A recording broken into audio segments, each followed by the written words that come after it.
खुद को तानाशाह समझने लगी थी, जनता ने उनको सबक सिखाया है, लेकिन उसमें दिल्ली के लोग पीछे रह गए हैं। दिल्ली के लोग उस तरह का झटका नहीं दे पाए जिस तरह का झटका उत्तर प्रदेश के लोगों ने दिया।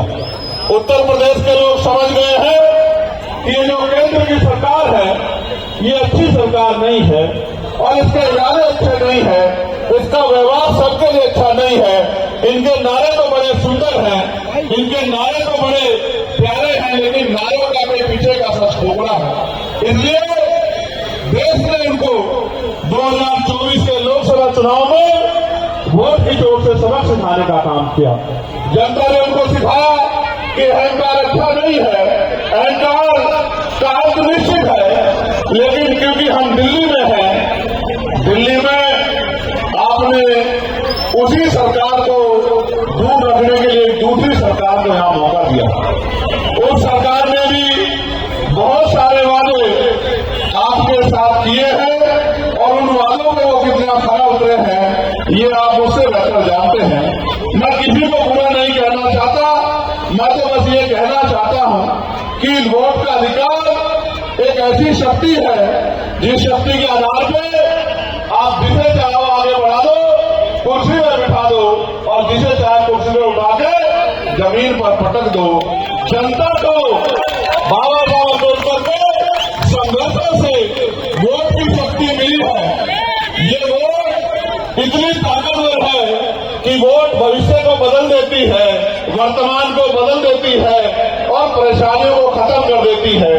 मैं तो आप देखते हैं लगातार संघर्ष में रहता हूं। दिल्ली में भी कई आंदोलनों का हिस्सा बनके जब जब हमारे भाइयों को जरूरत पड़ी हमने उस लड़ाई को मजबूत करने का काम किया और अब पार्लियामेंट के जरिए जो लड़ाई सड़क पर लड़ी जा रही थी उसको हमने लोकसभा के पटल में भी जोर शोर से लड़ने का काम किया।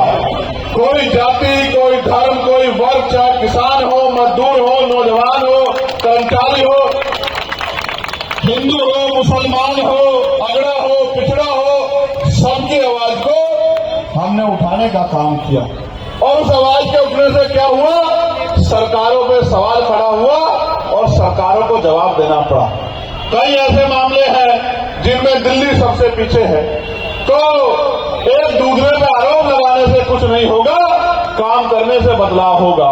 मैं बस आपको ये कहना चाहता हूं, ये वोट का अधिकार इतना शक्तिशाली है, जिनके घरों के दरवाजे भी आपके लिए बंद हैं, वो भी आपकी गलियों में आते हैं, आके आपके बराबर में बैठते हैं, आपसे हाथ मिलाते हैं, आपका हाथ पकड़ते हैं, झूठे सच्चे वादे करते हैं, आपको विश्वास दिलाने की कोशिश करते हैं कि वो आपके हितैषी हैं और चुनाव के बाद 5 साल तक आप उन्हें ढूंढते रहते हो, उनके वादों को ढूंढते रहते हो, तो फिर उस वादों का भी नहीं होता और नेताजी का भी कहीं अता पता नहीं होता।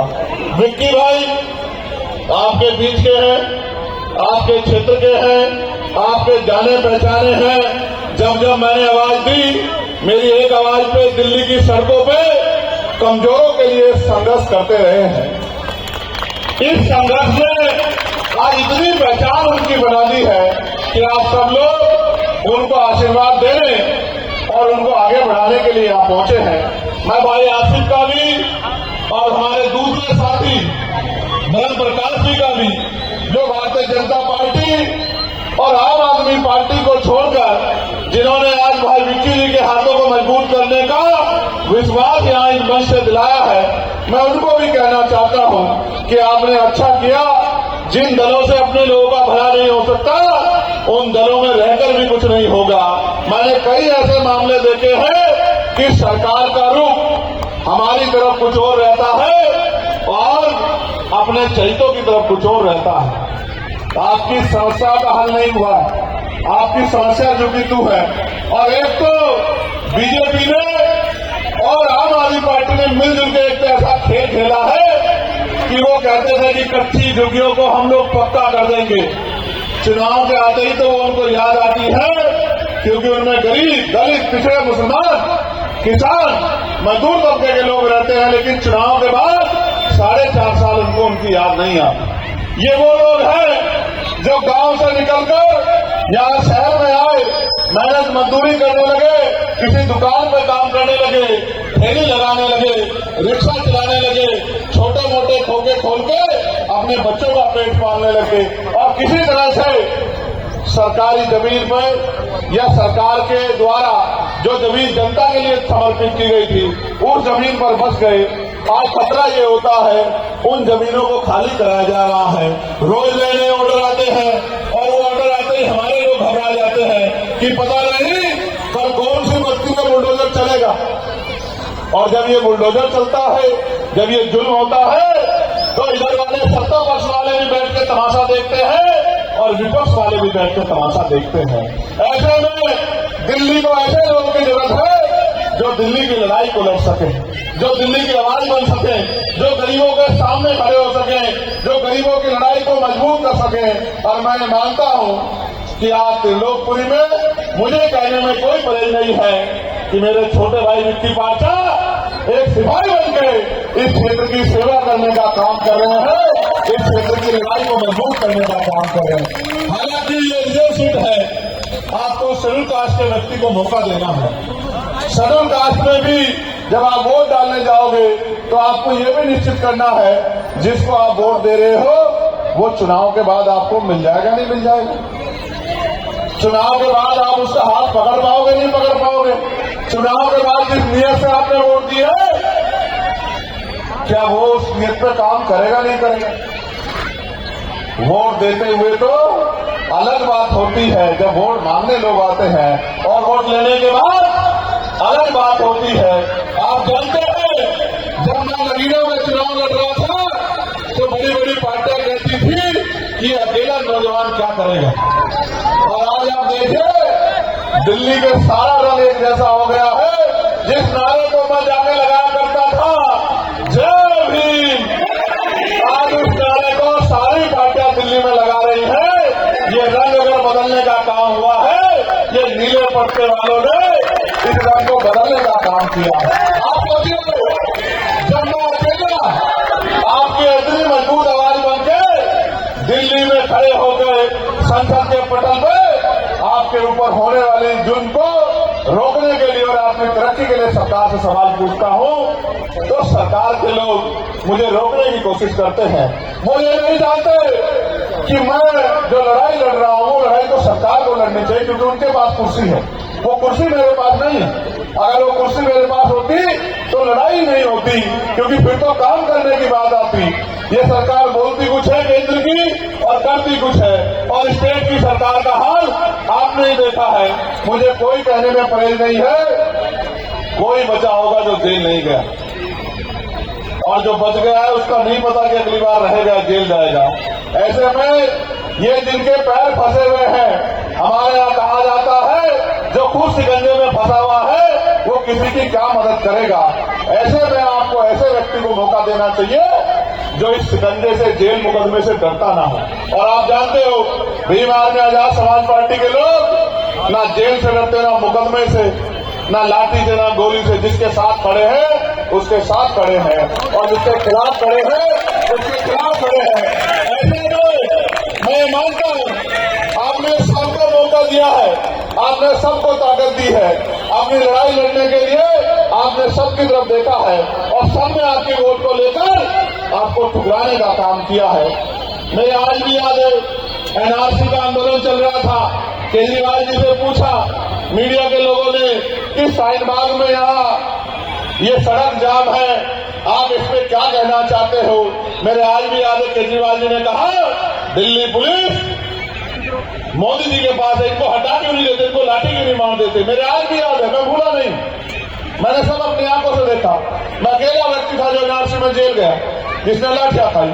यही जमा मस्जिद से मुझे पकड़ के जेल में भेजने का काम किया और मेरे ऊपर आरोप लगाया कि मैंने भड़काऊ बात कही।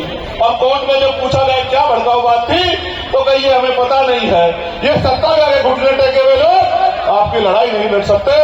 इसलिए मैं आपको कहना चाहता हूं त्रिलोकपुरी के साथियों, आपने जब मेरे जैसे व्यक्ति को मौका दिया वहां नगीना में और आपने देखा कि उस लड़ाई को हमने किस तरह लड़ने काम किया। एक मौका आपको मेरे रूप में यहाँ मेरे छोटे भाई विक्की जो है, विक्की पारसा जी जो लगातार मेहनत कर रहे हैं, उनको भी देना चाहिए। और मैं ये लिख के देता हूँ, मैं ये नहीं कहता कि 69 पे आप क्या करोगे, लेकिन जब मैं त्रिलोकपुरी में खड़ा हूं तो मैं कह सकता हूं कि आपके 69 एमएलए और आजाद समाज पार्टी का एक एमएलए अगर आप देख लेना, सबसे मजबूती से नीला पट्टा पहन के आपके आवाज उठाता नहीं मिला, तब आप मुझे कहना। इसलिए मैं आपसे कहना चाहता हूं, आज जो भरोसा आसिफ भाई ने, आज जो भरोसा धर्म प्रकाश भाई ने, और जो भरोसा त्रिलोकपुरी की आवाज ने भाई विक्की जी पे, भाई हिमांशु जी पे, भाई मनोज वैद जी पे, भाई चावल जी पे और हम सब पे करने का काम किया है, हम आपके ऋणी हैं। हमारे ऊपर आपका कर्ज, इस कर्ज को उतार के हम लोग जिस चीज के लिए लड़ रहे हैं कि संविधान की सुरक्षा हो और संविधान के आधार पर देश चले। ये इसलिए जरूरी है क्योंकि अगर संविधान के आधार पर देश नहीं चलेगा और किसी की मर्जी से किसी को खुश करने के लिए देश चलेगा तो अंत उसका नुकसान आम जनता को उठाना पड़ेगा।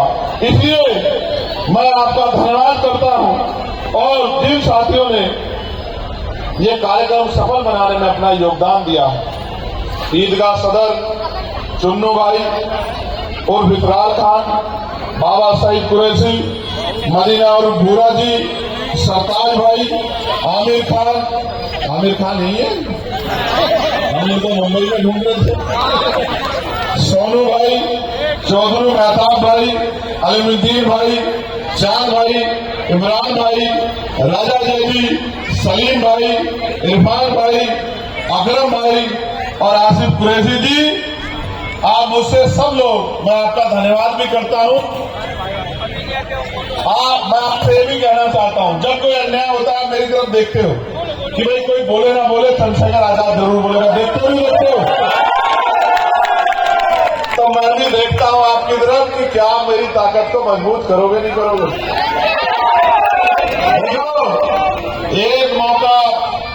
एक मौका चंद्रशेखर आजाद को यहाँ की इसमें त्रिलोकपुरी में दे के देखो और फिर देखना किसी दफ्तर में खड़े होके कागज लेके इंतजार नहीं करने पड़ेंगे। मेरी बात को आप याद रखना, मैं किस तरीके से काम कराता हूँ आप जानते हैं।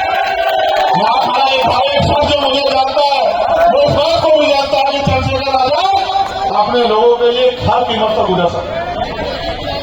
तो मैं आपसे बस ये कहना चाहता हूँ, मैं यहाँ की टीम का भी धन्यवाद दूंगा, एक साथी का। मेरी कमर दर्द करने लगी, इतना आज आपने मुझे चढ़ाया, कभी इधर कभी स्वागत, कभी फूल फेंके। मैं आपका धन्यवाद करता हूं, लेकिन ऐसा धन्यवाद मैं आपका तभी करूंगा, जब आप भाई विक्की जी के हाथ मजबूत करने का काम करोगे। और मेरे जाने के बाद बड़े बड़े नेता यहाँ आएंगे, बड़ी लंबी चौड़ी बातें करेंगे। मैं उतनी लंबी चौड़ी बातें नहीं करता क्योंकि मेरा विश्वास है कि बातों से ज्यादा आदमी को काम करना चाहिए। एक काम देखना चाहते हो ना तो ये पता करना कि जितने लोकसभा सदस्य किसने सबसे ज्यादा काम अपने लोकसभा क्षेत्र में कराया। आप चैलेंज करके कह रहा हूं, हेलो, आप पता करा के देखना मेरे मुकाबले का काम इन 7 महीनों में पूरे देश के अंदर कोई भी एमपी नहीं करा पाया। आप पता करवा कर देखेगा, मैं झूठ नहीं कहूंगा क्योंकि सब ऑनलाइन रिकॉर्ड में है।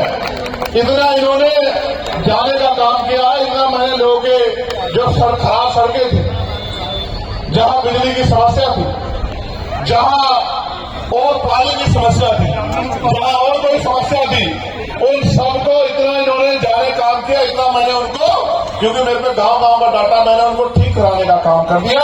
ये शक्ति आपने मुझे दी है, मैं आपका धन्यवाद करता हूं कि आपने मुझे मौका